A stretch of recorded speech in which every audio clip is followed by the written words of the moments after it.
Chairman সাহেব, হ্যাঁ, দেশ যে সুর সেক্টরে ভরে গেছে।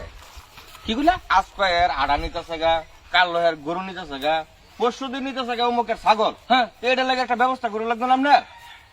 ও আচ্ছা, চুর ধরার লাগে একটা ব্যবস্থা করতাম। সুর ধরার লাগে যে কোনো একটা ব্যবস্থা করে লাগবে আমরা। শুনো, আমি একটা কথা কই। কোন?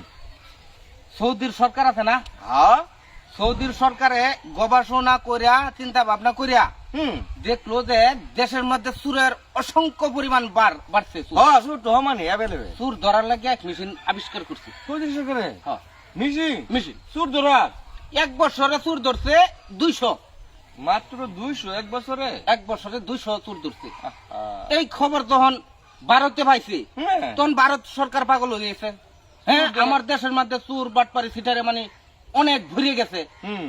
ভারত সরকারে চিন্তা ভাবনা করে সৌদি সরকারতে চাইলো এই মেশিন ভারতে। হ্যাঁ, আমার এই মেশিনটা দেও, আমার দেশের মধ্যে চুর অসংখ্য পরিমাণ বাড়ছে। পরে সৌদির সরকার ভারতরে দিছে মেশিন দিছে। ভারতে এক বছরে চুর ধরছে 100। মাত্র 100 চুর? এই দেশে চুর এরকম কইরা এই খবর তখন শুনলো মালয়েশিয়া। হ্যাঁ, তখন মালয়েশিয়ার সরকারও কইতাছে সর্বনাশ, দুই দেশের চুর মাইরা সাফ করে আলতাছে, এই মেশিন আমার দেশে অবশ্যই আনন্দ লাগবো। চিন্তা ভাবনা করে টিয়া পয়সা দেয়া যখন মালয়েশিয়া মেশিন ঢুকাইছে, তখন এক বছরে চুর ধরছে 1000। তাও এরা একটু ইজ্জত বাঁচাইছে যে চুর ধরা পড়ছে। সর্বশেষ যখন বাংলাদেশ এই খবর পাইছে যে চুর ধরার মেশিন আবিষ্কার করে আলছে বিজ্ঞানে, পরে এই মেশিন বাংলাদেশ সরকারে আনছে মালয়েশিয়াতে আনছে। এইবার একটু উপযুক্ত কাম হচ্ছে। বাংলাদেশ 2 লাখ চুর ধরা পড়বে প্রতি মাসে। যখন বিমান দিয়া প্লেনে করে এই যন্ত্র আনিয়া বাংলাদেশে থইছে, যে রাত করে থইছে এই রাত করে মেশিনটা চুরে লই গেছে। কিনেছে গা মেশিনটা চুরে লই গেছে। কি করতেছেন চেয়ারম্যান সাহেব? হ্যাঁ, চুর ধরার মেশিন কে চুরে নিছে গা? হ্যাঁ, কোথায় এটা আমরা যে মেশিন দিয়ে চুর ধরা পড়ে হে মেশিন চুরে নিছে গা? কি কইতেছি? তাহলে কিবা এই দেশ কিবা আমরা থাকবাম? এই দেশ চালাবো কেনা? এই দেশ বর্তমানে আল্লাহ। আয়ো আয়ো, তাড়াতাড়ি আয়ো। ও আল্লাহ আল্লাহ গো,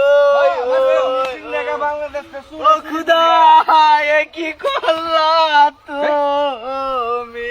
কান্দস কে তুই? আমি কেমনে কান্দস কে? ওঠ, খারো খারো খারো। কি করতে? তোর কিছু চুরে নিছে? কেরাম না রে? আরে চেয়ারম্যানের জন্য এই হারামজাদা, তুমি চেয়ারম্যানের শুনো না? আসসালামু আলাইকুম। ওয়ালাইকুম আসসালাম। কান্দস কে রাস্তার মধ্যে? তোর কি চুরে নিছে এটা কো? বিশাল চেয়ারম্যানের ডাই পুরা নিছে না। তাহলে আমার দাদা আছে না, হ্যাঁ, দাদা 170 বছর বয়স হয়েছে, মরে গেছে। তোর দাদা আর 70 বছর বয়স? 170 বছর বয়স? হ্যাঁ, মরণের সময় তো হইছে। আরো আগে তো মরার দরকার আছে। আরে গাদা, এই বুড়া মানুষের লাগে এত কান্দন লাগে? বুড়া মানুষের লাগে কান্দাছি মিয়া, কে লাগে কান্দন? কান্দাছি তো ওখানে আর যাইলে যে আমরা বাড়িটা চিনছে, হ্যাঁ, ওখানে এক এক করে তো আমার বাবা মরে যাবো, ওখানে আমবো তো মরে যায়। আল্লাহ আল্লাহ গো, ঘন ঘন তারা বাড়ি চিনে গেছে, ঘন ঘন আর তাই লাইবো। এই সুখে কান্দাছে। চেয়ারম্যান সাহেব, হ্যাঁ, চলেন চলেন, কাটতে বলি পাগল। ওই এর লগে আলাপ করলে তো তাহলে আমার বাড়ি আর চাইলে এটা বিষয় না, চিনালবো না। তাড়াতাড়ি ভাগো ভাগো। বাবা